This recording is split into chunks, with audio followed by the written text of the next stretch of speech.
Hello students, आप सभी का स्वागत है मैग्नेट ब्रेन्स हिंदी में। मेरा नाम है अरुण और हम लोग बात कर रहे हैं कक्षा 11वीं के गणित के बारे में।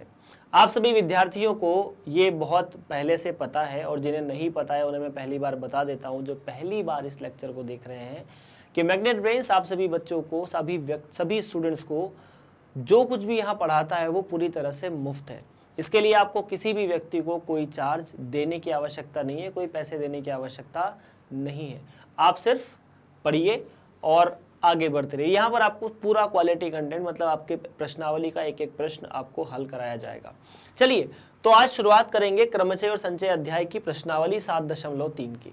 7.3 के अंदर हमें क्रमचयों पर बहुत सवाल मिलेंगे। क्रमचय में हमने 3 अलग अलग केस पढ़े थे। क्रमचय जब सभी वस्तुएं भिन्न हो और आप किसी भी वस्तु को रिपीट नहीं करें, फॉर्मूला होता है NPR। दूसरा, जब वस्तुएं भिन्न हो और आप चीज़ों को रिपीट कर सकते हैं तो सूत्र होता है n की घात r। और तीसरा, जब वस्तुएं सारी भिन्न ना हो, कुछ एक जैसी हो, कुछ एक जैसी हो, तब हमने n फैक्टोरियल बटा p factorial q factorial r factorial सूत्र पढ़ा था।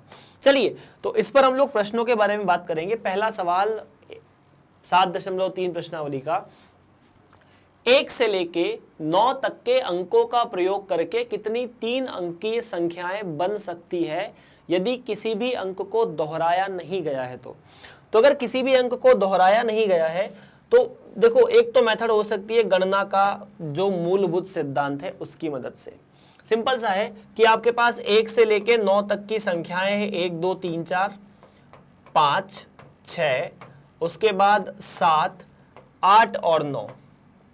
इनकी मदद से आपको 3 अंक की संख्या बनानी है, पहला अंक, दूसरा अंक और तीसरा अंक। अब अगर इनकी मदद से आपको 3 अंक की संख्या बनानी है तो इस बॉक्स पर, इस बॉक्स पर और इस बॉक्स पर आप क्या क्या रख सकते हैं? आप पहले बॉक्स पर क्या इनमें से कुछ भी रख सकते हैं? हाँ, हम पूरी तरह से आजाद हैं। अगर यहाँ शून्य होता तो मैं यहाँ शून्य नहीं रख पाता, शून्य है ही नहीं तो रखेंगे कहां से?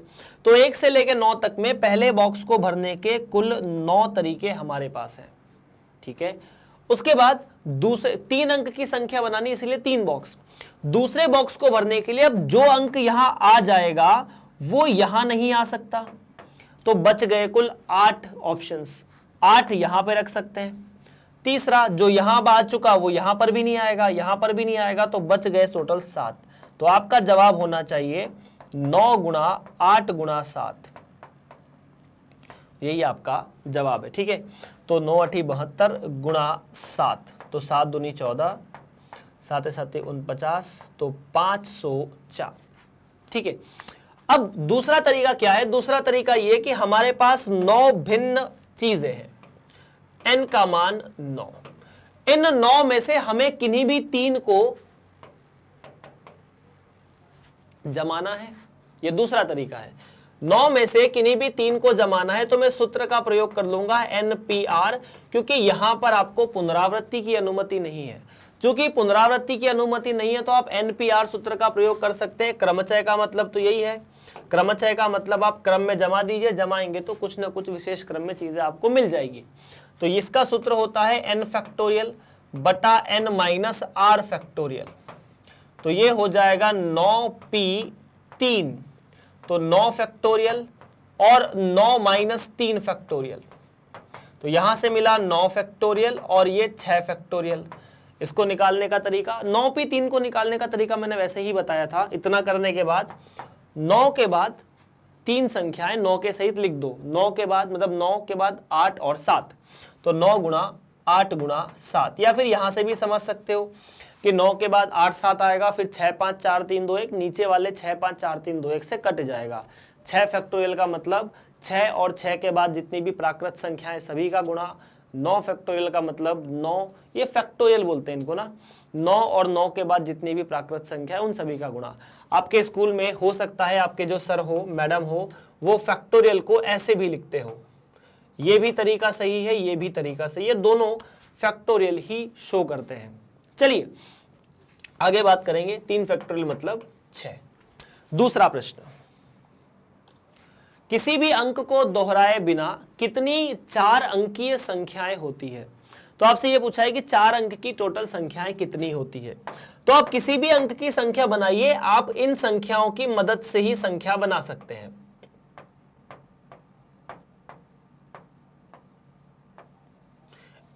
जो भी मतलब जितने जो भी संख्या बनाएंगे उसमें यही रहेंगे, इनकी मदद से ही हम नई संख्याएं बनाते हैं। हमें बनाना है 4 अंक की संख्या। 4 अंक की संख्या मतलब ऐसा कुछ 1 2 3 4। हमने 4 बॉक्स बनाए, हर बॉक्स में आप कुछ ना कुछ रखते चले जाइए। जैसे उदाहरण के लिए पहले बॉक्स में अगर 4 अंक की संख्या बनानी है तो ये पहला बॉक्स होगा, ये दूसरा, तीसरा, चौथा। पहले बॉक्स में अगर आपको 4 अंक की संख्या बनानी है तो पहले बॉक्स में आप शून्य को नहीं रख सकते। अगर पहले बॉक्स में शून्य रख दिया, जैसे मान लीजिए 0 1 2 3, तो ये 3 अंक की संख्या बन जाएगी 123, क्योंकि सबसे पहले नंबर पर शून्य का होने का कोई मतलब नहीं है। तो पहले नंबर पर आप शून्य को नहीं रख सकते, इसीलिए पहले बॉक्स को भरने के लिए आपके पास कुल 9 ही तरीके हैं। ये 3 और ये 3, मतलब 9 तरीके। टोटल हमारे पास 10 अंक हैं। 10 में से सिर्फ 9 यहां रखे जा सकते हैं। मान लीजिए आपने यहां पर रख दिया 3, कोई दिक्कत नहीं है, उदाहरण के लिए बोला। अब 3 रख दिया, जैसे मान लीजिए पहले डब्बे पर अपन ने 3 रख दिया।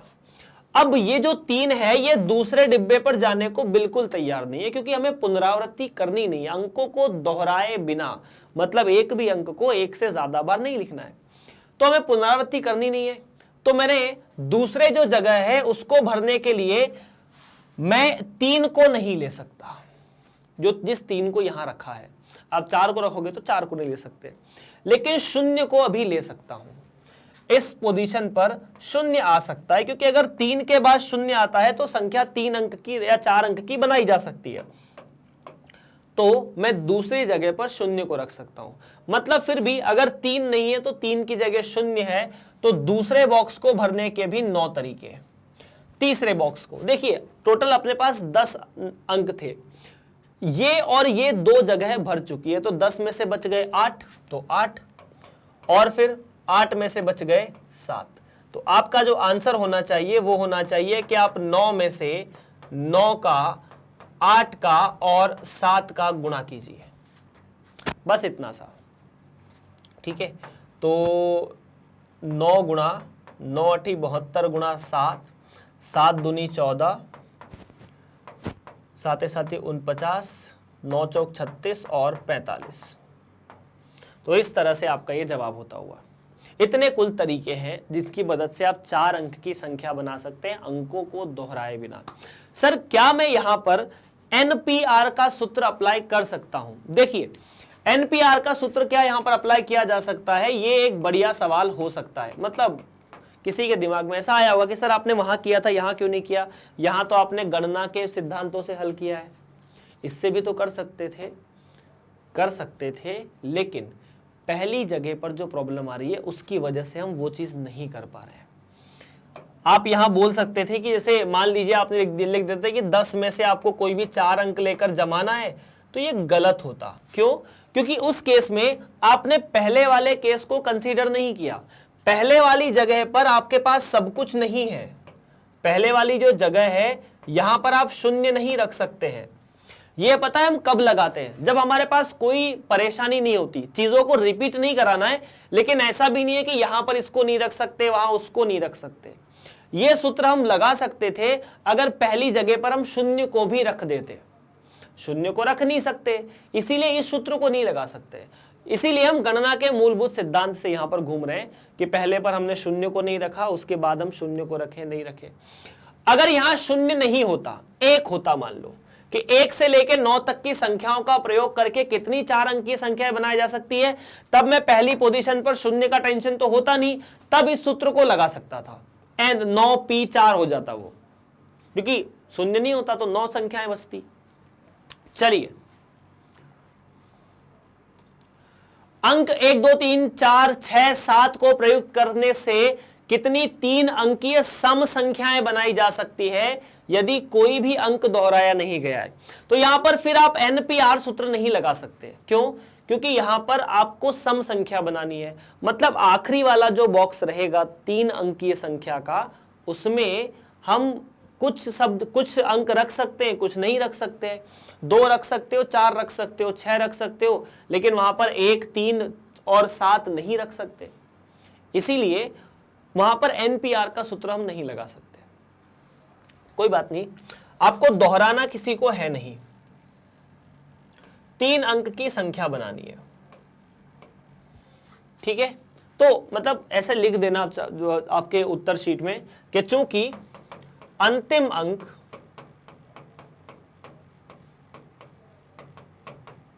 अंतिम अंक 2, 4 या 6 हो सकता है। अंतिम अंक तो यही हो सकता है, इसके अलावा तो कुछ नहीं हो सकता। हो सकता है को लिखना है, सकता है, अतः, ठीक है, अतः अंतिम जगहों को भरने के, यहां पर आप ना बॉक्स मत लिख देना, मैं आपको बताने के लिए, समझाने के लिए बॉक्स बोल देता हूं, ठीक है। भरने के कुल कितने तरीके? सिर्फ 3 तरीके, 3 तरीके, ठीक है सर, कुल 3 तरीके। अब देखो, इस बॉक्स को आप 3 तरीकों से भर सकते हो। आप 2 रख सकते हो, 4 रख सकते हो, 6 रख सकते हो। 2, 4 और 6 के बाद, 2, 4 और 6 के बाद आपके पास बचता है 1, 3 और 7। उसके अलावा बहुत सारी चीजें और बचती है। जैसे मान लीजिए दोहराना किसी को नहीं है, हमें क्या क्या दिया? हमें दिया है 1, 2, 3, 4 और 6, 7। अब सुनना मेरी बात को बड़े ध्यान से, आप अंतिम अंक पर 3 को रख सकते, या तीनों में से किसी को रख सकते हो, इसको रख सकते हो, इसको या इसको। मान लो आपने 6 को रख दिया, मान लो यहां आपने 6 को फिक्स कर दिया कि चलो ऐसा अंक जिसके आखिरी में 6 हो, तो बाकी इन दोनों जगहों को भरने के कौन से तरीके हैं? तो इस जगह को भरने के लिए ये 4 चीजें तो हैं। अब 6 यहां आया तो 2 और 4 यहां आ सकते थे, वो नहीं आए तो वो यहां तो आ सकते हैं ना, है ना। तो ऐसा नहीं बोल सकते, अतः सुनना, बाकी अन्य 2 जगहों को भरने के लिए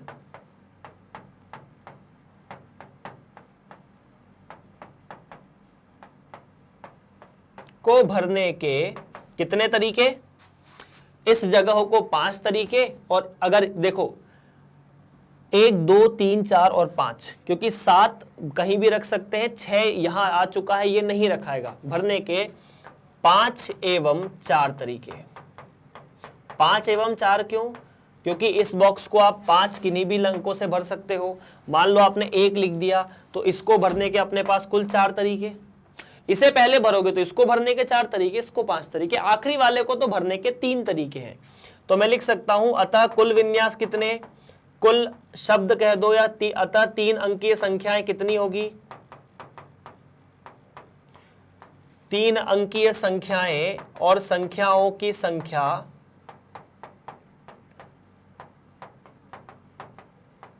पहले बॉक्स को आप 5 तरीकों से भरो या 4 तरीके से भरो, दूसरे को 4 तरीके से या 5 तरीके से, अगला आखिरी वाला तो सिर्फ 3 तरीकों से भरा जा सकता है। तो 3 अंक के सिर्फ और सिर्फ 60 सम संख्याएं हैं जो इनकी मदद से बन सकती है। अब ये भी एक सम संख्या है जो 3 अंक की है, लेकिन आखिरी में 0 है, 0 यहां था नहीं, अगर होता तो हम जरूर लेते। अगर आपको ये सवाल समझ में आया हो तो मुझे बता दीजिएगा, ताकि अपन आगे बढ़े, अगला सवाल करने की कोशिश करें। चलिए आगे बढ़ते हैं अगले प्रश्न की तरफ। आप कमेंट करके बता देना यार, थोड़ा सा ना आपकी ये मतलब ये वाला पार्ट आपका थोड़ा सा रहना चाहिए, ठीक है। 1, 2, 3, 4 और 5 के प्रयोग से कितनी 4 अंकीय संख्याएं बनाई जा सकती है यदि कोई भी अंक दोहराया नहीं गया है, और इनमें से कितनी सम संख्याएं हैं? तो अगर अब आपको बोला है सीधा सीधा कि आप पहले पार्ट में 1, 2, 3, 4 और 5 की मदद से 4 अंकीय संख्या बनानी है। अब यहां आप थोड़ा सा ध्यान दीजिए कि इस केस में अगर आपको 4 अंकीय संख्या बनानी है तो 4 अंकीय संख्या में आपको पहले इस वाले भाग को बाद में पढ़ना। 4 अंकीय संख्या में आपको ये नहीं बोला है पहले तो कि सम होनी चाहिए कि विषम होनी चाहिए, ये तो दूसरा सवाल है, इसको अपन इधर करेंगे, उसके बारे में बात कर रहे हैं। पहले वाले में कोई भी अंक को दोहराया नहीं है, 4 अंकीय संख्या बनानी है इन पांचों की मदद से। तो मैं कह सकता हूं कि n का मान 5 है और r का मान 4 है, तो सूत्र लगा दो NPR का।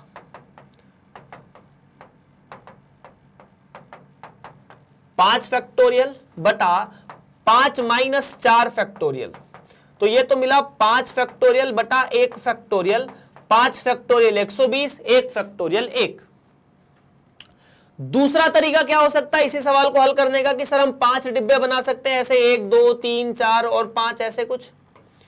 पहले डिब्बे पर मैं इन पांचों में से किसी को भी रख सकता हूं, दूसरे पर 4 तरीके, तीसरे के 3 तरीके, इसके 2 तरीके और इसके 1 तरीके, सबका गुणा करूंगा तो फिर से 5 गुणा 4 गुणा 3 गुणा 2 गुणा 1, ये भी 120 आ जाएगा। तो इससे भी कोई दिक्कत की बात नहीं है। ऐसे कुछ, ये दूसरा तरीका, ये गणना के सिद्धांत से अपन बहुत अच्छे से प्रैक्टिस कर चुके हैं, ये सूत्र की मदद से। अब दूसरा बोल रहा है कि इनमें से कितनी सम संख्याएं होगी, तो हमें कोई चिंता की बात नहीं। अच्छा ऐसा मत कर देना भाई लोगों कि सर चूंकि कुल यहां 120 संख्याएं हैं, उनमें से आधी सम होगी आधी विषम होगी, है ना। तो 120 बटा 2, 60 संख्याएं सम होगी 60 संख्याएं विषम होगी, ये तरीका गलत होगा। ये तब होता है जब सम और विषम अंक समान हो। यहां पर विषम अंक 3 है और सम 2 है, मतलब सम संख्या के लिए आखिरी में 2 लोग आ सकते हैं, विषम के लिए 3 आ सकते हैं, तो सम संख्या कम होगी, विषम संख्या ज्यादा होगी। देखिए अगर हमें सम संख्या बनानी है तो सम संख्या बनाने के लिए हमारे पास 1 है, 2 है, 3 है, 4 है और 5 है। इस वाले बॉक्स पर 2 ही लोग आ सकते हैं, या तो ये 2 या फिर ये 4, इसके अलावा कोई ऑप्शन नहीं है ना। आखिरी वाले बॉक्स पर अगर सम संख्या बनानी है तो आप 2 या 4 को रख सकते हो, 3 5 और 1 को तो रखोगे नहीं। इनमें से किसी एक को यहां रख दिया तो इन पांचों में से कोई एक उठ के यहां आ गया, तो ये वाले बॉक्स को भरने के 4 तरीके। सही बात है। अब 5 में से एक ये जगह जा चुकी, एक ये जगह जा चुकी है, तो बचे हैं 3, वो तीनों में से कोई एक यहां आ सकता है। तो पहले बॉक्स को भरने के 3 तरीके, दूसरे बॉक्स को भरने के 4 तरीके। चाहो तो पहले एक बॉक्स को पहले भर दो, दूसरे को बाद में भरो, इसके 4 तरीके आएंगे, इसके 3 आएंगे, दोनों का गुणा 4 3 12 ही होने वाला है। तो यहां पर कुल सम संख्या कितनी होगी, कुल सम संख्या, तो कुल सम संख्या होगी 3 को मैं 4 और 2 में गुणा कर दूंगा तो जवाब आ जाएगा 24। इतना सा है बस। मुझे उम्मीद है कि आप यहां पर पूरी तरह से इस प्रश्न का हल देख लेंगे। फटाफट नोट कीजिए, फिर अपन आगे बढ़ते हैं। तो 3 गुणा 4 गुणा 2, तो 4 3 12 दूना 24, तो 24 संख्याएं सम होगी। अगर कोई पूछ ले विषम कितनी, तो 120 में से अगर आप 24 घटा देंगे तो वो विषम संख्याएं होगी। क्या मैं यहाँ पर आपको समझाने में पूरी तरह से सही रहा? ठीक है, 4 3 12 और 12 दूना 24 संख्याएं सम होगी, बाकी संख्याएं विषम होगी। अच्छा तो ठीक है, अगर इस तरह से हम प्रश्न को हल कर लेते हैं तो बहुत अच्छी बात है। अच्छा इसमें ना बहुत सारे सवाल ऐसे भी हैं जो आपको डायरेक्टली पहली बार में अप्रोच नहीं लगेगा।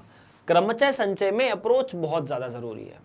अगर पहली बार में अप्रोच लगा तो ठीक है, नहीं लगा तो सोचो कि किस तरह से जो बोला गया है वो किया जा सकता है। क्या सोचना है, किस तरह से जो बोला गया है वो किया जा सकता है।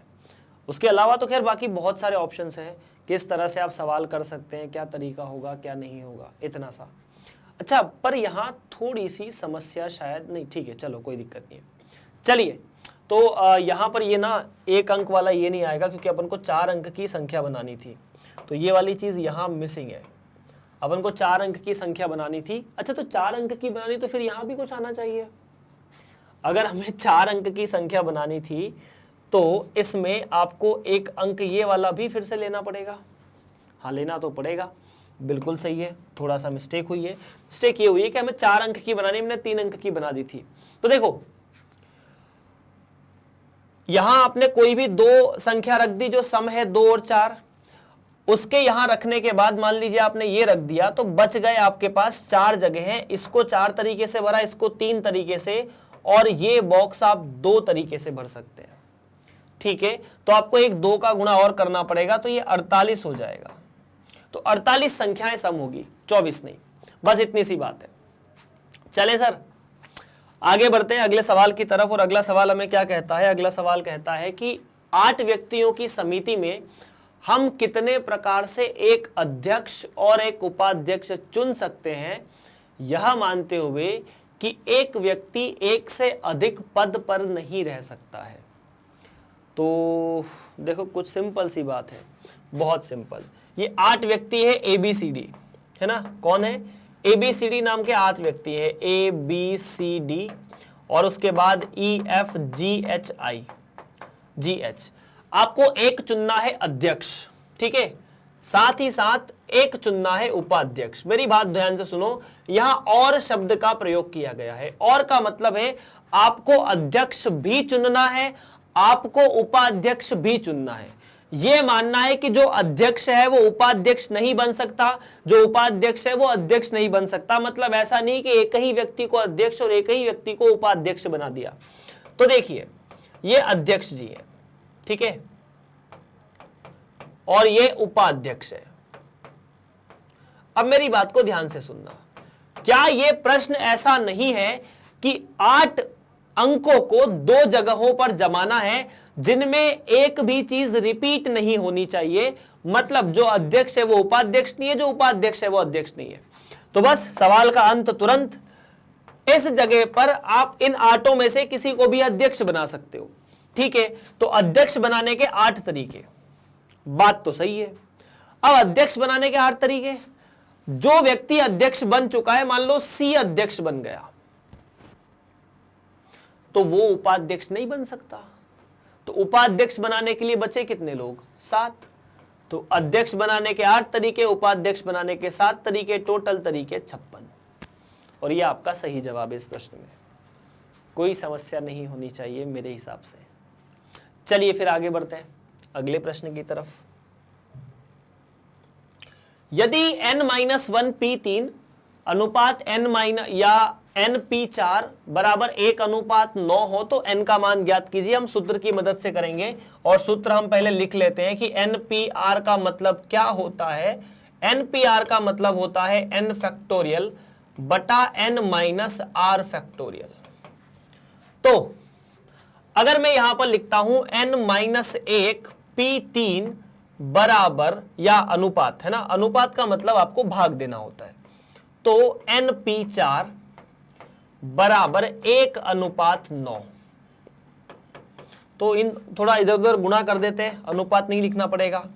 तो 9 गुणा n-1 p3 बराबर np4, ठीक है। अब 9 गुणा n-1, तो यहां पर तो n-1 फैक्टोरियल माइनस n-1 में से 3 फैक्टोरियल का भाग दे दो, ठीक है।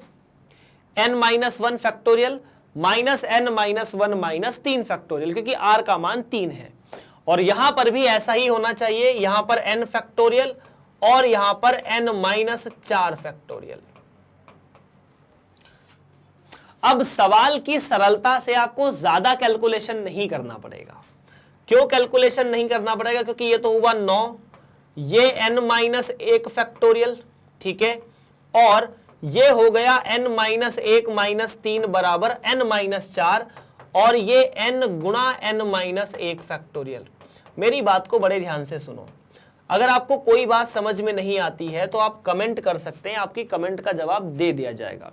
इसके अलावा अगर समझ में आ रहा है तो भी कमेंट कर देना कि सब समझ में आ रहा है, ठीक। तो अच्छा, ये कैसे लिख दिया? छोटा सा सूत्र होता है ना यार, अगर आपने मतलब शुरू से लेक्चर देखे हो तो n फैक्टोरियल बराबर n गुणा n-1 फैक्टोरियल होता है।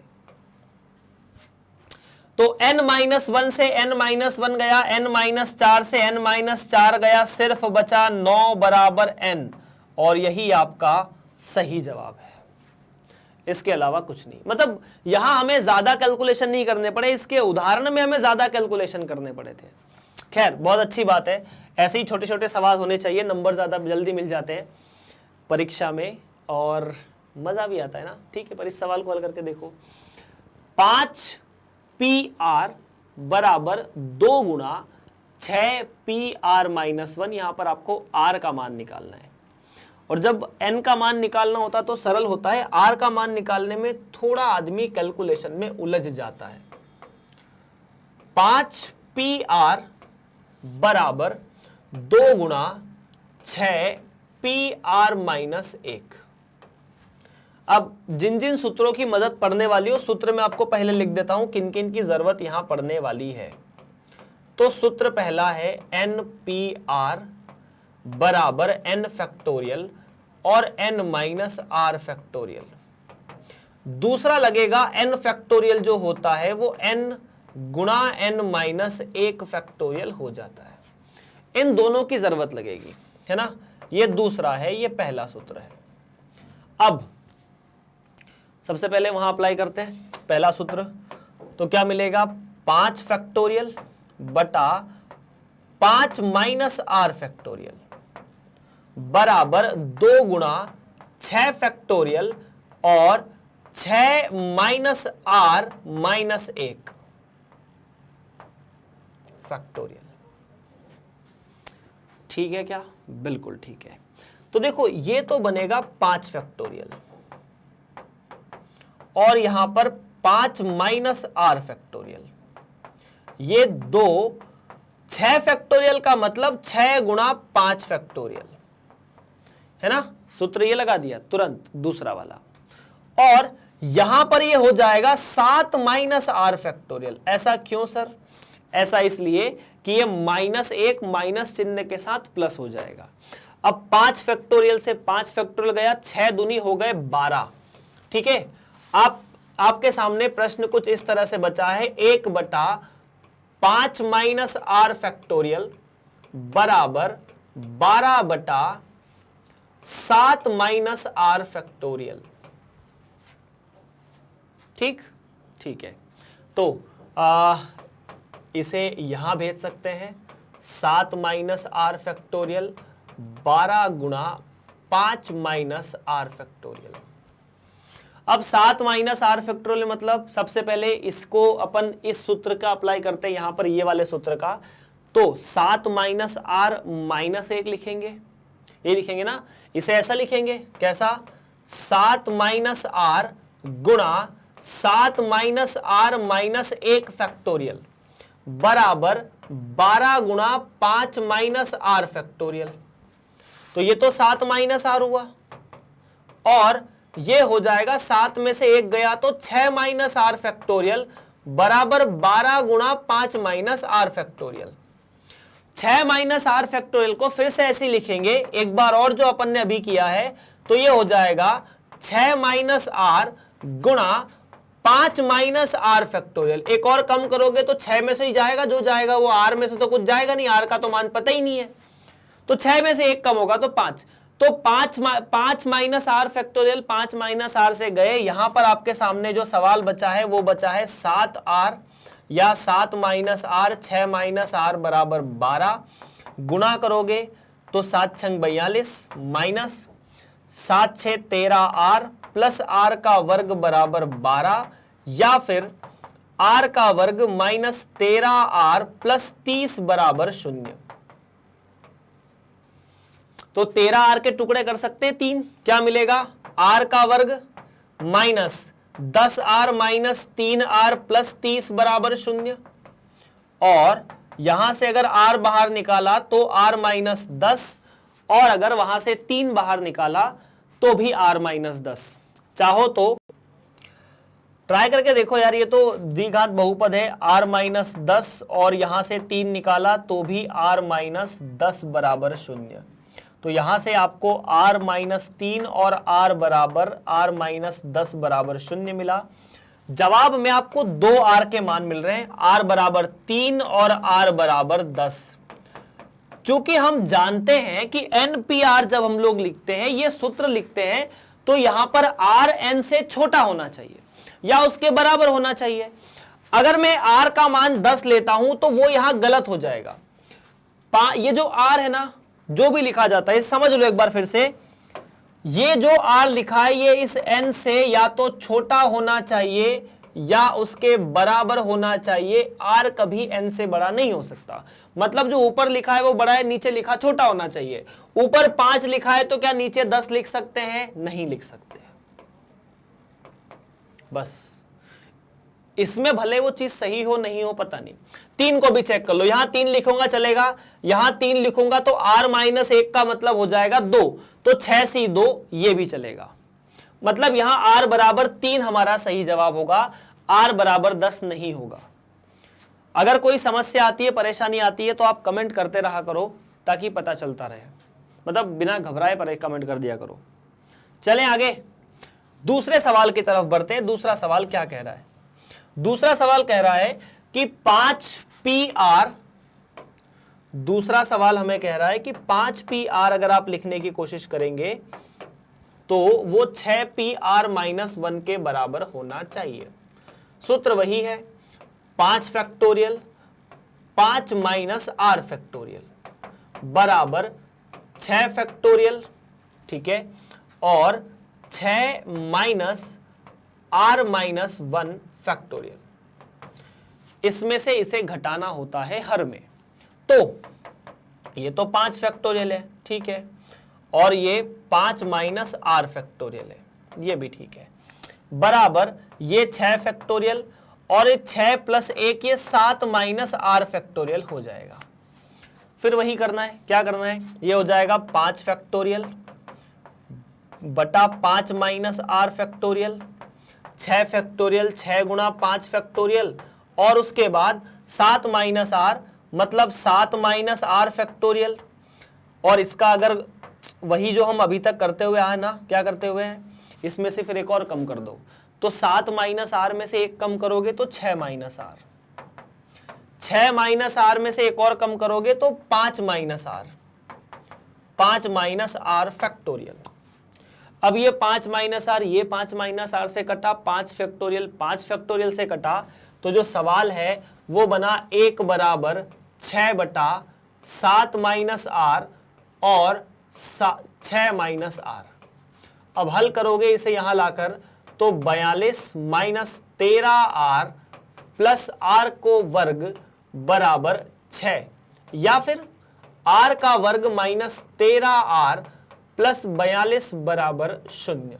एक द्विघात बहुपद, 42 नहीं 36, ठीक है। अब 36 के गुणनखंड कीजिए तो क्या मिलेंगे? 36 के अगर गुणनखंड करेंगे तो क्या मिलेंगे? 36 होता है 2 दूनी 4, 3 तिया 9, है ना, 2 गुणा 2 गुणा 3, मतलब 2 गुणा 2 गुणा 3 गुणा 3 36 बन जाता है।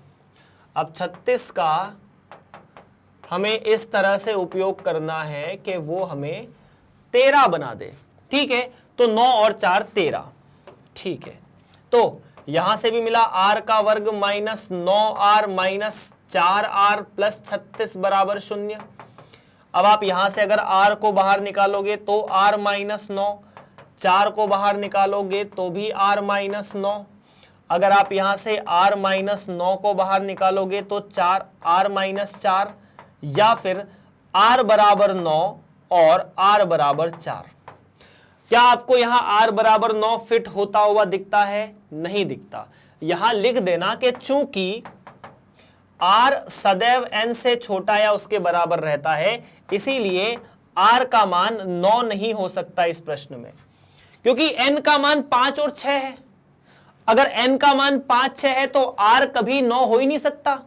तब मैं लिख सकता हूं इसीलिए जो R है वो 4 होगा और यही आपका सही जवाब होगा। ऐसा एक प्रश्न एनसीईआरटी में है जिसमें 2 मान आ रहे हैं 3 और 8। वहां 8 सही नहीं है पर उन्होंने 3 और 8 दोनों को सही बोला है। अगर आपकी किताब में यहां पर 9 और 4 दोनों सही लिखे हो तो 9 को गलत कर देना, करेक्शन हो जाते हैं, 9 उसका जवाब नहीं होगा। ठीक है, वैसे ही पुराने सवाल में भी 10 जवाब नहीं होगा, 3 ही जवाब होता था। चलिए तो आगे बढ़ते हैं, फिर 7वां सवाल समाप्त हुआ। प्रश्नावली 7.3 का 8वें के बारे में बात करते हैं, जो कुछ मजेदार सवाल है। इक्वेशन शब्द के अक्षरों में से प्रत्येक को तथ्यतः केवल एक बार उपयोग करके कितने अर्थपूर्ण या अर्थहीन शब्द बनाए जा सकते हैं। अब देखो, अर्थपूर्ण या अर्थहीन मतलब आपको इसी इक्वेशन के जितने भी अक्षर हैं उन सभी का प्रयोग करके शब्द बनाने हैं। अब यहाँ 2 तरह के सवाल हो सकते हैं, है ना। क्या यहाँ रिपीट चीजों को करना है, तो उन्होंने पहले ही बोल दिया तथ्यतः एक बार, मतलब हर अक्षर को एक ही बार लेना है। फिर भी 2 चीजें हैं, क्या यहाँ सभी अक्षर भिन्न है, क्या यहाँ सभी अक्षर समान है। तो देख लेते हैं ना, यहाँ सभी भिन्न है, ई भी एक बार है, QATION सभी भिन्न है। अगर सभी भिन्न है तो ऐसे समझो कि 8 में से आपको 8 अक्षरों को जमाना है ना। 8 अक्षर है, क्या क्या है, ई है, ठीक है, Q U A T I O और N। इन 8 में से इन्हें सभी का प्रयोग करना है, ऐसा नहीं प्रत्येक को करना है, ऐसा नहीं कि इनमें से 4 लेना है या 5 लेना है। यहां बोला गया है कि प्रत्येक को तथ्यतः केवल एक बार, मतलब एक अक्षर को एक ही बार लेना है और सभी को लेना है। तो जवाब क्या होगा, जवाब होगा कि सर हम 8 में से 8 को जमाने अगर जाएंगे तो आंसर 8 फैक्टोरियल। क्यों, क्योंकि यदि मैं n में से n को जमाता हूं तो n फैक्टोरियल आता है ना। चूंकि npn बराबर n फैक्टोरियल, इसीलिए 8p8 बराबर 8 फैक्टोरियल। इतनी सी बात है, बाकी इस सवाल में कुछ भी स्पेशल नहीं है। आप देख सकते हैं, मुझे तो नहीं लगता कि यहां कुछ स्पेशल होना चाहिए। चलिए, मंडे शब्द के अक्षरों से कितने अर्थपूर्ण अर्थहीन शब्द बनाए जा सकते हैं, यह मानते हुए कि अक्षरों की पुनरावृत्ति नहीं हो सकती है। सबसे पहली बात, मंडे में कोई ऐसा अक्षर है जो एक से ज्यादा बार आपको दिख रहा हो। क्या मंडे में कोई ऐसा अक्षर है जो आपको एक से ज्यादा बार दिख रहा हो, तो सर ऐसा तो कोई अक्षर नहीं है। ये बहुत अच्छी बात है। तो सबसे पहला सवाल है कि हमें 4 अक्षर लेने हैं, एक समय में 4 अक्षर लेने हैं। तो अगर एक समय में 4 अक्षर लेने हैं तो जवाब ऐसा कि यहां पर n का मान 6 है। 6 क्यों, एक तो m है, एक o है, एक n है, एक d है, एक a है और एक y है। आपको एक समय में 4 अक्षर लेने, मतलब आप यहां पर r का मान 4 ले सकते हैं।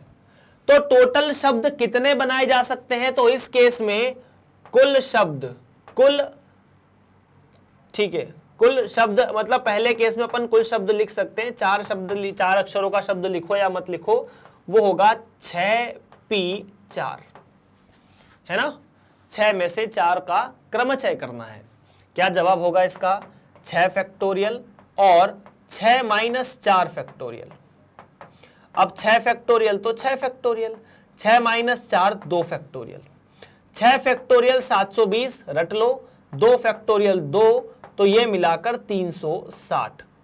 तो 360 वो तरीके हैं जहां आप इन 6 में से मंडे के 6 शब्दों में से 2 या 6 अक्षरों में से 4 अक्षर निकाल के शब्द बना सकते हो। यहां एक बात और ध्यान रखना, मैंने कहा था कि इतना लिख के आंसर छोड़ सकते हो, लेकिन ये काउंटेबल है, इनको अपन गणना कर सकते हैं, है ना। तो ज्यादा मतलब इतना कर भी देना, ऐसा भी नहीं कि लिख के आखिरी में छोड़ ही आ गए। एक समय में सभी अक्षर लिए जाते हैं, ठीक है, एक समय में सभी अक्षर लिए जाते हैं, मतलब n का मान तो 6 है और आपको सारे के सारे ले लेने हैं। अब आपको पता है कि अगर मैं n में से n को ले लूं तो जवाब होता है n फैक्टोरियल, मतलब 6 फैक्टोरियल, और नहीं तो 6p6 कर दो। क्या करना है, देखिए अगर आपके पास n वस्तुएं हैं, भिन्न हैं, और उनको सभी को एक साथ जमाना है तो तरीका होगा n फैक्टोरियल। इसीलिए 6 वस्तुएं, 6 के 6 आपको लेने थे, इसीलिए तरीका 6 फैक्टोरियल। नोट कर लो। और अगर ऐसे समझ में नहीं आता है तो आपको बोला कि सभी अक्षर लिए जा सकते हैं, मतलब आप R को 6 लिख दो, N को 6 लिख दो, और NP6 में NPR में N और R की जगह 6 लिख दो, तो वो हो जाएगा 6P6। अब अगर 6P6 को कैलकुलेट करोगे तो वो आएगा 6 फैक्टोरियल बटा 6 माइनस 6 फैक्टोरियल। अब 6 फैक्टोरियल के बारे में तो पता नहीं, लेकिन 6 माइनस 6 फैक्टोरियल हो जाएगा 0 फैक्टोरियल। 0 फैक्टोरियल मतलब 0 नहीं 1, तो ये तो 720 बटा 1, तो ये आ गया 720। 6 फैक्टोरियल का जवाब भी 720 ही होगा। तीसरा, सभी अक्षरों का प्रयोग किया जा सकता है किंतु प्रथम अक्षर एक स्वर है। तीसरे सवाल में थोड़ी सी आपको दिक्कत होगी और मैं उस पर आपको थोड़ा सा आगे बढ़ने की कोशिश करेंगे अपन, ठीक है। आपको यह बोला है कि सभी अक्षरों का प्रयोग किया जा सकता है और प्रथम अक्षर जो है एक स्वर है, तो प्रथम अक्षर एक स्वर है, सभी का प्रयोग करना है। तो आपको अब यहां पर आप NPR का सूत्र नहीं लगा सकते हैं। क्यों नहीं लगा सकते हैं? क्योंकि अब आपको थोड़ा सा रेस्ट्रिक्शन दे दिया है। रेस्ट्रिक्शन ये बोला है कि आप पहले डब्बे पर मन पड़े वो नहीं रख सकते हो, आप स्वर रख सकते हो। तो स्वर कितने हैं इनमें मुझे बता सकते हो क्या? तो स्वर तो 2 हैं, O और A। तो पहले डब्बे पर आप इन दोनों में से किसी एक को रख सकते हो। बाकी आपको ये भी रखना है ना, M भी रखना है, N भी रखना है, D भी रखना है, Y भी रखना है। पहले पर आप इन दोनों में से किसी को भी रख सकते हो, रख दिया। अब दोनों में से किसी एक को ही रखेंगे ना, तो मान लीजिए आपने A को रख दिया, तो रखने के तरीके 2 हैं, रखोगे तो एक ही को। अब ये बॉक्स ये और ये, इनको भरने के लिए ये 4 और एक O, मतलब कुल 5 चीजें हैं। तो इस बॉक्स को भरने के 5 ऑप्शन, इसको भरने के 4, इसको भरने के 3, इसको भरने के 2 और इसको भरने का 1 तरीका। रिपीटेशन करना नहीं है। तो आपका जो जवाब होगा वो हो जाएगा 2 को आप 5 गुणा 4 गुणा 3 गुणा 2 गुणा 1 में गुणा करेंगे तो आंसर हो जाएगा 240, क्योंकि 5 4 3 2 1 120 होता है। इसे भी रट लो, ये 5 फैक्टोरियल के बराबर है। और अगर यहां कहीं कोई चीज समझ में नहीं आती है तो प्लीज पूछ लीजिएगा। चलिए आगे बढ़ते हैं और इस तरह से इस प्रश्न के या इसके प्रश्नों का जवाब हम लोग दे सकते हैं। मिसिसिपी शब्द के अक्षरों से बने बने भिन्न क्रमचयों में से कितनों में चारों आई एक साथ नहीं आते हैं? मतलब ये एक मिसिसिपी वाला जो शब्द है ये काफी बड़ा है। इसमें यह बोला है कि इसके अक्षरों से बने भिन्न भिन्न क्रमचयों में से, मतलब जितने भी क्रमचय हैं इसी के इसके सभी अक्षरों से सभी का प्रयोग करना है ना। आपको वो शब्द निकालने हैं जहां चारों आई एक साथ नहीं आते हैं। अब चारों आई एक साथ नहीं आते हैं मतलब जैसे ऐसा शब्द जिसके अंदर चारों जो आई है वो एक साथ नहीं है, ठीक है। जैसे इसमें तो एक साथ है, ठीक है। अगर अपन लिखना चाहे तो ऐसा लिखा, चलो। तो यही आपको पता करना है कि ऐसे शब्द किसमें जिसमें ये चीज नहीं है। जैसे इसके अंदर चारों आई अलग अलग है, ठीक, चारों आई अलग अलग है। 3 आई एक साथ चलेंगे, चारों नहीं होना चाहिए एक साथ। अगर कोई एक ऐसा शब्द बनता है MSIII SISPP, तो इस केस में 3 आई एक साथ है बस। अगर कोई एक ऐसा शब्द बनता है IISS फिर IISS और PP, तो भी यहां 2 आई है, ये चलेगा। चारों आई एक साथ नहीं होने चाहिए, 3 होगा, चलेगा। अब देखो हमें यहां पर पता करना है कि ऐसे कितने शब्द बन सकते हैं जहां चारों आई एक साथ नहीं होने चाहिए। और मैंने एक प्रश्न कराते समय आपको बताया भी था कि जब भी ऐसा बोले कि ये सब एक साथ नहीं होना चाहिए, हम कुल विन्यासों में से वो केस घटा देंगे जब वो चारों एक साथ होते हैं। बस यही हमें करना है इस प्रश्न के अंदर। तो बस देखो, सबसे पहले इसे देखा जाए कि मिसिसिपी के अंदर कौन कौन सी चीजें लिखी है और वो कितनी कितनी बार आई है। तो M तो है जो 1 बार आया है, I है 4 बार आया है, S भी 4 बार और P 2 बार। टोटल मिलाकर क्या ये 11 अक्षर हो रहे हैं? गिनो, 1 2 3 4 5 6 7 8 9 10 11, यहां पर भी 11 हो रहे हैं, मतलब अपन ने सही लिखा है, इनको गिन की गणना सही करी है। तो इसके कुल विन्यास कितने होंगे, कुल क्रमचय कितने होंगे बता सकते हैं क्या आप लोग? कुल क्रमचय बड़ा सरल है सर, टोटल ये 11 अलग अलग ऑब्जेक्ट हैं, पर सारे अलग अलग नहीं थे। इनमें से ये 4 एक जैसे हैं, ये 4 एक जैसे हैं और ये 2 एक जैसे हैं। तो ये तो कुल विन्यास है। अब क्या, वो केस निकालो जब चारों आई एक साथ हो, उसको कुल में से घटा देंगे तो चारों आई एक साथ हो या एक साथ ना हो, ये केस आ जाएगा। तो जब चारों आई एक साथ हो तब हमारा क्या तात्पर्य होगा, इसके बारे में बात करते हैं। देखिए हम लोग डिस्कस कर चुके हैं, बेसिकली इसे अंग्रेजी में टाई मेथड कहा जाता है। टाई मेथड मतलब जिनको आपको साथ में रखना है उनको बांध के रख दो। तो चारों आई को सबसे पहले हम एक बॉक्स के अंदर बांधेंगे। तो चारों आई को एक बॉक्स में कितने अलग अलग तरीकों से रखा जा सकता है? तो सर इसके जो क्रमचय होंगे पहले तो वो निकालो कि चारों आई को अगर मैं एक बॉक्स में रखूंगा तो तरीके टोटल यहां 4 आई है, तो 4 फैक्टोरियल, लेकिन वो चारों एक जैसे हैं तो फिर 4 फैक्टोरियल से भाग भी दे दो, एक ही तरीका। इसको ऐसे भी समझ सकते हो कि अगर ये 4 आई है, अब ये वाले आई को उठा के यहां रख दो, ये वाले आई को उठा के यहां रख दो, कोई फर्क नहीं पड़ेगा। ये वाले आई को यहां रख दो, ये वाले को, दिखेगा तो वही आई आई आई आई। तो या फिर दूसरा तरीका है कि चूंकि यहां पर 4 अलग अलग 4 चीजें हैं तो 4 फैक्टोरियल, और वो चारों के चारों एक जैसी हैं तो 4 फैक्टोरियल से भाग दे दिया। तो चारों आई को एक डब्बे में बंद करने का सिर्फ एक तरीका। अब क्या है, 1m 4s और 2p, और साथ में ये जो डिब्बा है इनको जमाने का क्रमचय कितना? ये डिब्बा अभी पूरा का पूरा एक वस्तु के रूप में काउंट किया जाएगा। 1 2 3 4 5 6 7 और 8, तो यहां पर आ जाएगा 8 फैक्टोरियल। भाग दे दो किससे? 4s और 2p एक जैसे हैं। अब आप बोलोगे सर इस डिब्बे के अंदर 4 आई भी तो है, तो डिब्बे के अंदर क्या है हमको कोई मतलब नहीं, हमने डिब्बे को एक वस्तु माना है। तो ये आपका तरीका है, वो तरीके जब आप एक डिब्बे को इन चारों के साथ रखोगे। तो इस केस में कुल क्रमचय कितने हो जाएंगे? कुल क्रमचय जब चारों आई एक साथ हो,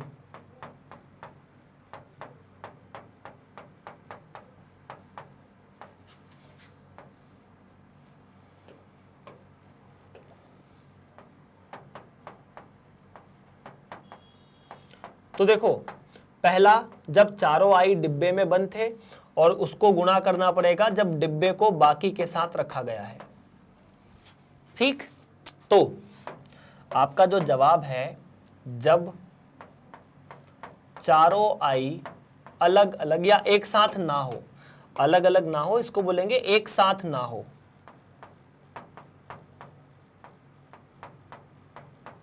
अगर चारों आई एक साथ ना हो, इसके बारे में अपन बात कर रहे हैं, बराबर कुल क्रमचय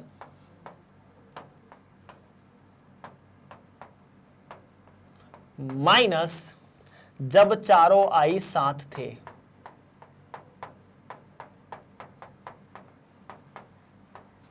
एक साथ हो, तो यार देखो कुल क्रमचय कितने? 11 फैक्टोरियल 4 4 2, तो ये मिलेगा 11 factorial 4 factorial 4 factorial 2 factorial, minus यहां मिलेगा 8 फैक्टोरियल 4 फैक्टोरियल 2 फैक्टोरियल। ये फैक्टोरियल का चिन्ह लगाने में थोड़ा सा स्पेशल केयरफुल रहना, ऐसा लगता है, अगर नहीं आता तो इसके प्रैक्टिस कर लो, ये थोड़ा सरल पड़ता है, ये दिख जाता है, वरना फैक्टोरियल की जगह 1 लिख के आ जाओगे नंबर कट जाएगा। यह आपका सही जवाब है, इसे सरल करने की कोई आवश्यकता नहीं है, जवाब ये भी सही है, आपको इसके भी पूरे नंबर मिलेंगे। मतलब इतना कॉम्प्लिकेटेड कौन ही सरल करने बैठेगा। चलिए आगे बढ़ते हैं, प्रश्न नंबर 10 हम फिनिश कर चुके हैं, और मुझे उम्मीद है कि 7.3 आप बहुत अच्छे से पढ़ रहे हैं और आपको इसमें कोई भी परेशानी नहीं है। 11वां सवाल है कि परमुटेशन शब्द के अक्षरों को कितने तरीकों से व्यवस्थित किया जा सकता है। यदि चयनित शब्द का प्रारंभ पी से तथा अंत एस से होता है, चयनित शब्द में सभी स्वर एक साथ है और चयनित शब्द में पी तथा एस के मध्य सदैव 4 अक्षर हो। ये थोड़ा सा कॉम्प्लिकेटेड है। ये जो प्रश्न है इसमें थोड़ा आपको एडवांस मतलब थोड़ी समझ लो कि थोड़ा सा स्पेशल सोचना पड़ेगा। चयनित शब्द का प्रारंभ पी से तथा अंत एस से हो रहा हो, तो सबसे पहले बात कर लेते हैं परमुटेशंस के अंदर क्या क्या है। पी है, ई है, आर भी है, उसके बाद एम भी है, उसके बाद यू है, फिर टी है, ए है, फिर आई है, फिर ओ और एन है।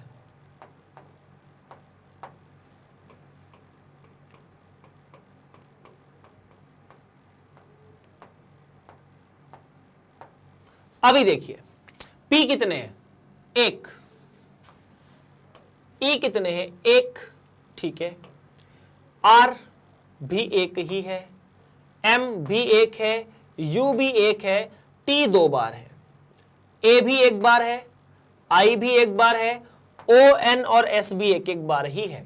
तो 1 2 3 4 5 6 7 8 9 10 11 और 12 होने चाहिए। किनके देख लें, 5 6 7 8 9 10 11 और 12 बिल्कुल करेक्ट है, हमने कैलकुलेशन करेक्ट की है। पहला प्रश्न है कि चयनित, अब आपको 12 चीजों को जमाना है। बात यह बोला गया है कि शब्द का प्रारंभ पी से और अंत एस से होना चाहिए, तो अपन ने ऐसे डिब्बे बनाए, कितने, 12 है ना, 1 2 3 4 5 6 7 8 9 10 11 और 12। यहां पर आपको सवाल में बोला है, अब ऐसा तो नहीं है कि आपको यहां पर रिपीट चीजें करनी है, रिपीट नहीं करना है, क्योंकि इसके शब्द के अंदर जो रिपीट हुआ है उसे ही रिपीट कर सकते हैं। टी 2 बार है तो इसे ही 2 बार ले सकते हैं, ऐसा नहीं कि आप पी को 10 बार लिख लोगे। शब्द के अंदर पी 1 बार है तो आपके लिए वो 1 ही बार उपस्थित है। पी से शुरुआत करानी है और अंत में एस को रखना है। पी से शुरुआत करानी और अंत में किसे रखना है, एस को। तो अब ये 12 में से 10 जगहें बच गई और P और S जो कि पहले सवाल के अंदर उपस्थित थे अब नहीं है। क्यों? क्योंकि ये पहले और आखिरी पोजीशन पर जाकर बैठ गए। तो अब आपके पास बचे हैं ये चीजें, 3 3 6 और 4 10। इन 10 चीजों को आपको 10 जगहों पर जमाने का तरीका 10 फैक्टोरियल, पर उनमें से 2 T एक जैसे हैं तो 2 फैक्टोरियल से भाग दे दो, इतना सा। जवाब को ऐसे लिख सकते हैं, इतना ही है। दूसरा, इसे ऐसे भी लिख सकते हैं, 10 गुणा 9 फैक्टोरियल बटा 2 फैक्टोरियल, या 2, 10 को 2 से काटोगे तो 5 गुणा 9 फैक्टोरियल। ये भी आंसर सही है। उम्मीद है कि ये आपने किया होगा। अब दूसरा देखिए कि चयनित शब्द में सभी स्वर एक साथ है। अब सवाल का जवाब क्या है कि जो स्वर है वो सारे के सारे एक साथ है। कोई भी स्वर ऐसा नहीं है जो आगे पीछे, यूं समझ लो कि अलग अलग है ना। चारों स्वर, चारों पांचों जितने भी स्वर है वो सब एक साथ होने चाहिए। तो स्वर कितने हैं, पहले तो ये देखें, स्वर के बारे में बात कर लेते हैं। स्वर है 1 2 3 और 4। तो चारों स्वर एक साथ होने चाहिए। जो शब्द बनेगा दूसरा वाला, उसमें चारों स्वर एक साथ होने चाहिए। चारों स्वर मतलब ई, यू, ए और ओ, ये चारों एक साथ रहने चाहिए। भले ही ये ऐसा हो जाए चलेगा, भले ये ऐसा हो जाए, पर चारों के चारों एक साथ रहने चाहिए। तो पहले तो मैं चारों स्वर का क्रमचय लिख सकता हूं कि ये जो चारों स्वर हैं इनका क्रमचय कितना होगा, मतलब कितने तरीकों से इन्हें जमाया जा सकता है। तो 4 स्वरों को 4 जगहों पे रखने का तरीका 4 फैक्टोरियल, इतना अभी के लिए नोट कर लो फटाफट फटाफट। ओके भाई साहब, बस थोड़ा सा करेक्शन ये है कि आई नाम का एक वोवेल और था, या आई नाम का एक स्वर और है जो अपन लेना भूल गए। तो यहां पर 5 स्वर हैं मूल रूप से, ऐसा भी हो सकता है, मतलब कुछ भी। तो 4 की जगह यहां पर आ जाएगा 5 फैक्टोरियल। तो सबसे पहले बात, दूसरे भाग में हम 5 फैक्टोरियल या 5 क्रम गुणित तरीकों से स्वरों को जमा सकते हैं। चलिए, तो सबसे पहले यहां पर आपने जो स्वर है उनको जमाने के तरीके ले लिए 5 फैक्टोरियल। अब बाकी क्या बच गए? स्वर को सर एक डिब्बे में बंद कर दिया जाए, इसमें पड़े हैं सारे के सारे स्वर। ठीक है, अब स्वर का डिब्बा बाकी किनके साथ जमाना है ये देख लें। और एक बड़ा सा डिब्बा, उसके अंदर क्या? स्वर। स्वर कितने तरीकों से जमे हैं ये बात की, लेकिन किस किस के साथ जमाना है? तो स्वर को जमाना है PRM, 2 T है, तो इसको जमाना है PRM, 2 T है, TT। और उसके बाद TT के बाद N और S, N और S। तो टोटल कितने हो गए सर? 3, 6 और 1 7 और एक डिब्बा 8। तो स्वर का डिब्बा और इन सबको एक साथ जमाने का तरीका 8 फैक्टोरियल, लेकिन ये 2T एक जैसे हैं तो 2 फैक्टोरियल। अब स्वर का डिब्बा और इनको साथ जमाने का तरीका निकल चुका, स्वर का तरीका निकल चुका, तो आप सीधा सीधा लिखो कि कुल क्रमशः जो आपका जवाब है वो है इस डिब्बे को इन सभी के साथ जमाने का तरीका 8 फैक्टोरियल, 2 फैक्टोरियल, और फिर डिब्बे के अंदर स्वर जमाने का तरीका 5 फैक्टोरियल। इतना है। यह है दूसरे सवाल का जवाब। कोशिश कीजिएगा, बढ़िया सवाल है वैसे ये सब के सब। अगला तीसरा वाला भाग। अब तीसरा वाला भाग क्या है उस पर ध्यान दीजिए। तीसरा वाला भाग क्या है कि चयनित शब्द में P तथा S के मध्य सदैव 4 अक्षर हो। ठीक है, देखते हैं। P तथा S के मध्य 4 अक्षर हो।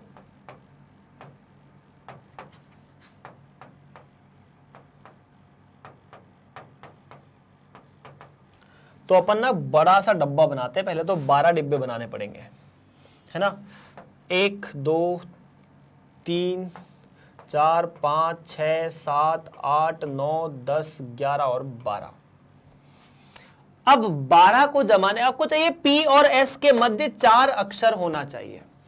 तो आपने सोचा कि अगर मैं यहां P रखता हूं तो यहां S रखना पड़ेगा। एक तरीका तो ये है, हाँ जी, एक गिनते जाना कितने हो रहे हैं। एक ये कि P और S के बीच आपने 4 रखने ना, तो S को यहां नहीं यहां रखना पड़ेगा, तभी जाके 1 2 3 4 इनके बीच होंगे। S को आपने यहां रख दिया, P को पहले नंबर पर, S को छठे नंबर पर रखा, तब जाके इन दोनों के बीच 4 की गैप है। एक तरीका ये। दूसरा, अगर P दूसरे नंबर पर आएगा तो S यहां खिसक जाएगा। यह भी एक तरीका हो सकता है। 2 तरीके हो गए। तीसरा, यहां तक, यहां P यहां S, 3 हो गए। चौथा, यहां P यहां S, इनके बीच में भी 4 जगह है, 4 हो गए सर। पांचवा, यहां P तो यहां S, अगर यहां P है तो यहां S है। 1 2 3 4, ठीक, 5 हो गए। ठीक है, अगर मैं यहां P को रखता हूं तो S फिर यहां आ जाएगा, यह छठा तरीका। और अगर मैं यहां P को रखता हूं तो S जो है वो यहां आ जाएगा, ये 7वां तरीका। अगर ऐसे बात समझ में नहीं आ रही है तो ध्यान से सुनना क्या होगा। अभी तो इसमें एक थोड़ा सा और भी बढ़िया सा कॉन्सेप्ट है जो मैंने आपको अभी तक किसी सवाल में जरूरत नहीं पड़ी तो बताया नहीं। 1 2 3 4 5 6 7 8 9 10 11 और 12। अगर आप पहली पोजीशन पर P को रखते हैं तो S को 5वीं जगह पर रख सकते हैं या छठी जगह पर, है ना। मैं दिखा देता हूं आप P और S को कहां कहां रख सकते हैं। ये P है और ये S है। अगर P पहली जगह पर रखा जाएगा तो S छठी जगह पर रखा जाएगा। अगर ये दूसरी पर रखा जाएगा तो ये 7वीं पर रखा जाएगा। अगर आप यहां P को रखते हैं तो आपको S को यहां रखना पड़ेगा, तब जाके इनके बीच में 4 जगह है। अगर आप इसको तीसरी पर रखते हैं तो इसमें आप 8वीं जगह पर रख सकते हैं। यहां तीसरी तो ये 8वीं, तब जाके 1 2 3 और 4। अगर आप यहां चौथी जगह पर रखते हैं तो ये 9वीं जगह है। चौथी मतलब ये वाली, आप इसे यहां रख सकते हैं, तब जाके 1 2 3 और 4। P और S के बारे में बात कर रहा हूं।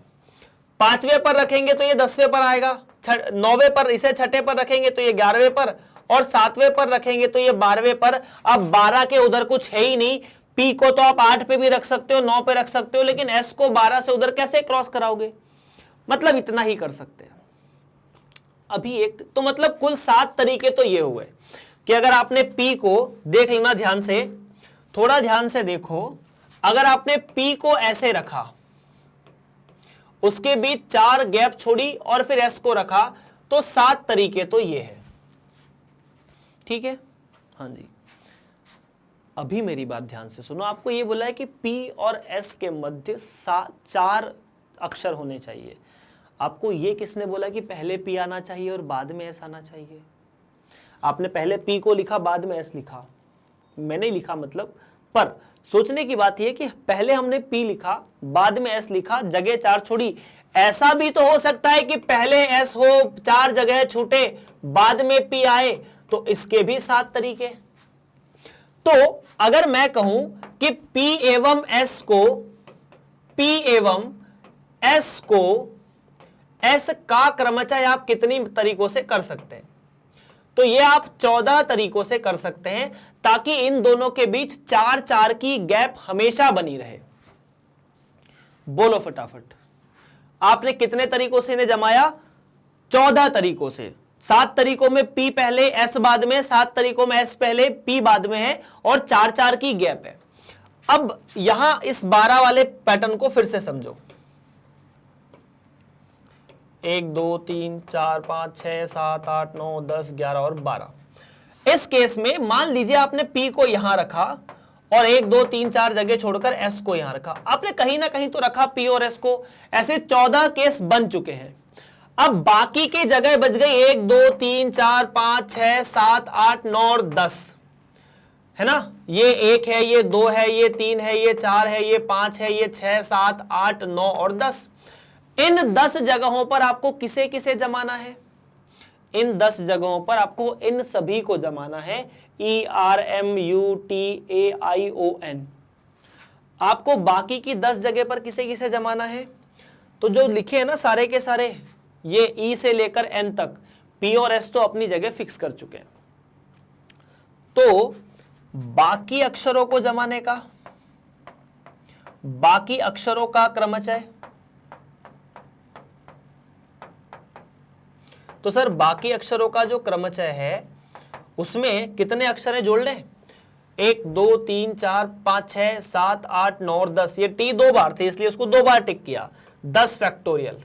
पर T जो है वो 2 बार है इसलिए 2 फैक्टोरियल से भाग दे दिया।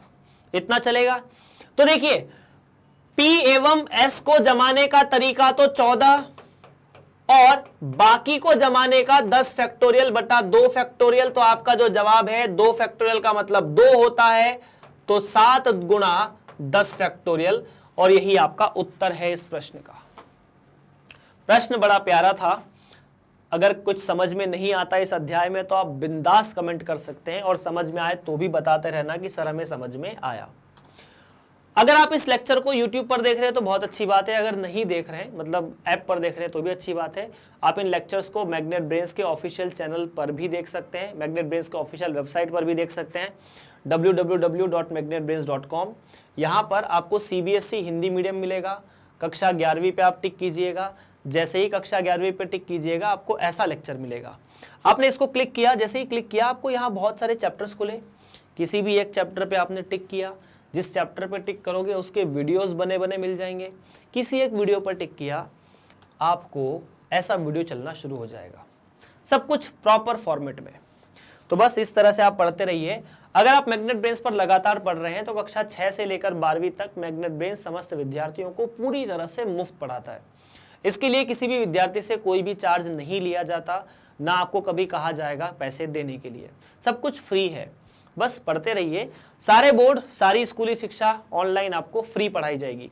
बस आपको 3 काम करने हैं। इस वीडियो को लाइक कीजिए, चैनल को सब्सक्राइब कीजिए, और अपने दोस्तों के साथ वीडियो और चैनल को शेयर कीजिए। आप सभी से मिलते हैं अगली कक्षा में। तब तक के लिए आप सभी का बहुत बहुत धन्यवाद।